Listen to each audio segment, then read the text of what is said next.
Next, we use the square target or hand target. These are great for our hand techniques because it allows the holder to maneuver his or her arm and changing the target quickly, allowing the partner to practice their hand technique more efficiently.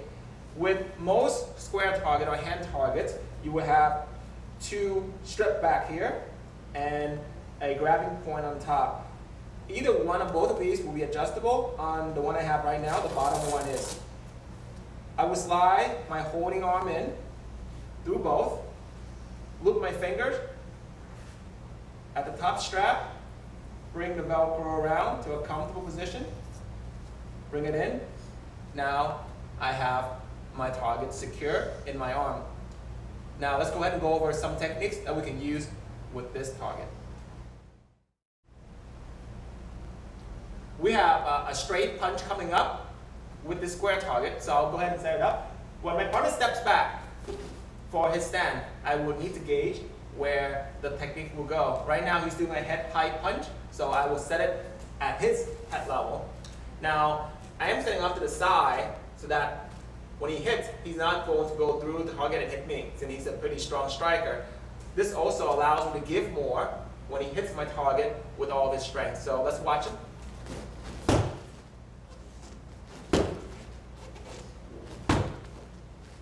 What I don't want to do when I hold a square target is stand and have it to the side of me.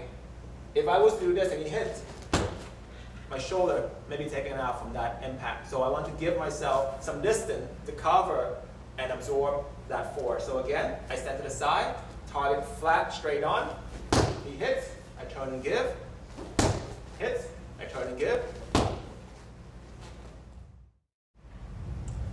For certain hand techniques, you may be required to move around a lot and be able to feed or give the target to your partner as quickly as possible. So sometimes the sideways hold like this may not be your best option.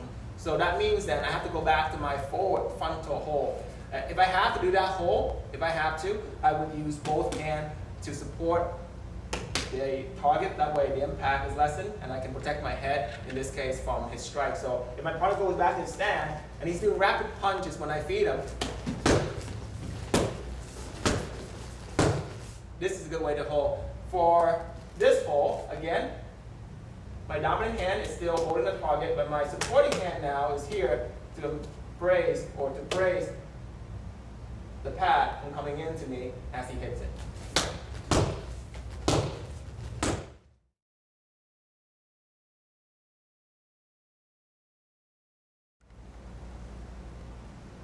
We have a kicking shield that we'll be using next.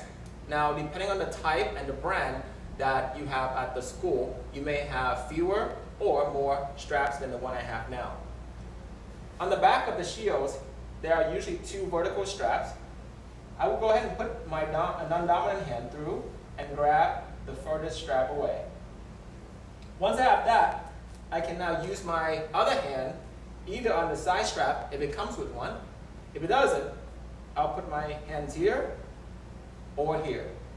Now, for most shield techniques, there are a lot of power coming from your partner, so we want to make sure that we have proper balance and a proper position. I will step back 1 foot, place the bottom of the shield against my front thigh, have my hand either on top or on the side to support my target. Now, depending on the angle, it may be flat or it may be slightly downward, in some cases even slightly upward. But in either case, I control that angle with this hand and with this arm. There should be some room between my arm and my ribs. That way, when I absorb impact, my arm doesn't come slamming in and hurt myself.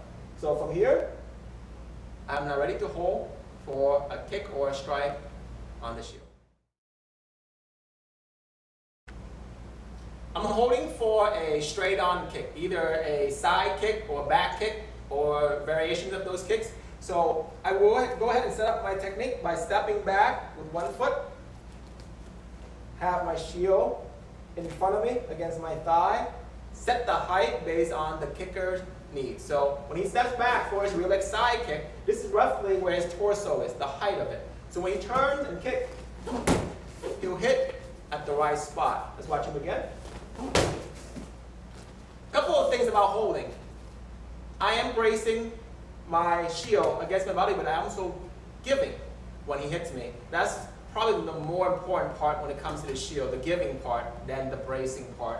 We don't want to absorb all the impact or stay there and brace everything, because you actually might hurt yourself or actually hurt your partner. Especially if you have a smaller partner, smaller size, smaller weight, they might bounce right off you.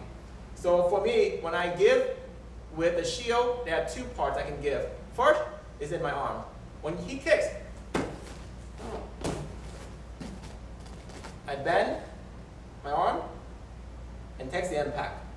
That's one way to absorb. Another way I can absorb the impact is by moving my front leg back when he kicks.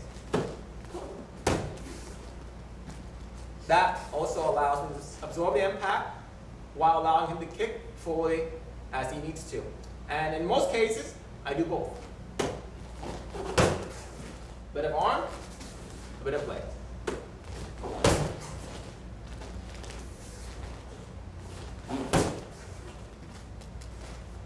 Now, one thing to be careful of as a holder is to not give or absorb too early. If you do so, you actually hurt your partner. Meaning when he comes up and kick, that's too soon. If you do so, you actually may injure their knee, because they will release the impact before anything actually is there for their heel or foot to hit. So timing is important when you hold the shield in order to give it the proper absorption.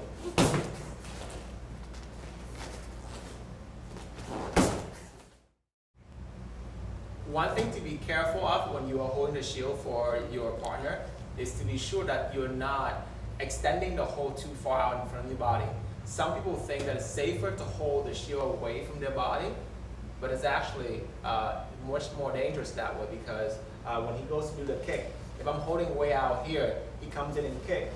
It may slip, and the kick might slide in, hit my side, or hit my leg. So I don't want to have that shield weighed out, since there's no support for it. When I'm holding it next to my body, my thigh actually keeps the target fixed in place. So it's a bit safer for me, as well as my partner. It also prevents him from hitting me when he go for a kick. If he go too wide, I'm out here, he might slip and kick through the target. Versus if I'm here, he might go through past me if he missed and won't actually make contact on my body. So again, when you hold the shield, please use your own body to absorb the impact.